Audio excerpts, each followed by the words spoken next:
Kakak pergi dekat gate. Pergi dekat gate, lepas tu kakak reverse.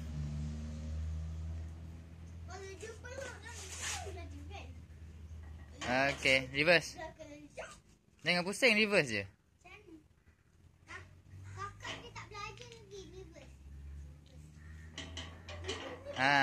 Okay, reverse maksudnya tumit bawah. Tumit bawah. Tekan tumit. Tekan tumit belakang. Boleh dah tu.